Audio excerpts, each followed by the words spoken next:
welcome to this week's Coach's Corner on Camden TV. I'm Mark Drury sitting in for Bruce Peavy.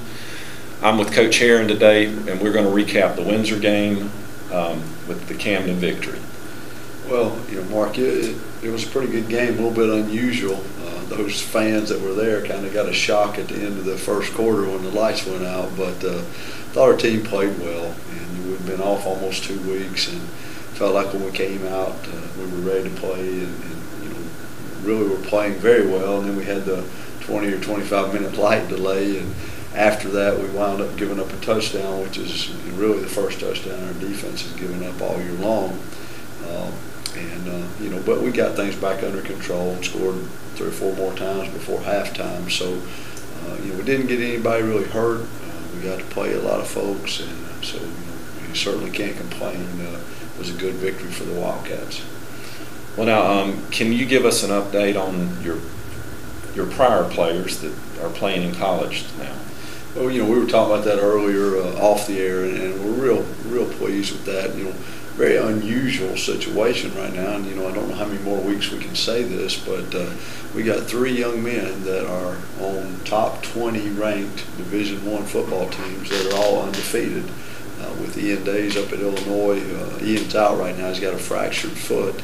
But Rennie Moore, who's starting at Clemson, and D'Angelo Smith, who's playing a lot at South Carolina, all 3 of those teams are undefeated, ranked in the top 20, and who knows, maybe they'll meet somewhere down the road for a national championship or something. But we've got several. I think I've counted about almost 20 kids right now that are playing in college and doing a real good job, and at all levels. So we're very proud of all of them. Okay, we'll be back after the highlights of the Windsor Forest game.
This week, Coach Herron, we play Bradwell. It's the Military Bowl, and what are your opinion on Bradwell this week?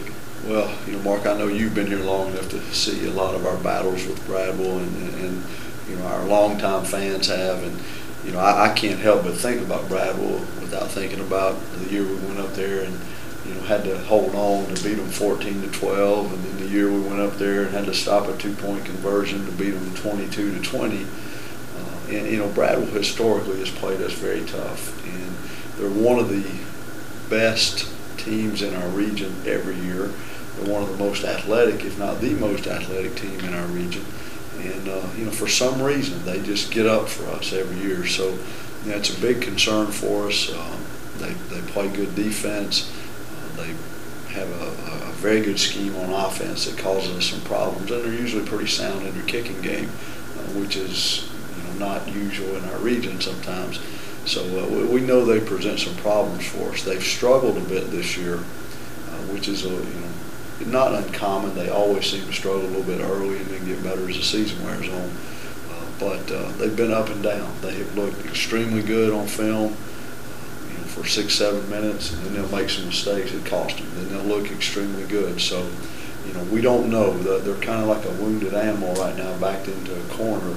And you know, we're a little concerned that, you know, our kids might be looking ahead to the week after, and you know, that they'll come out and really give us a tough test.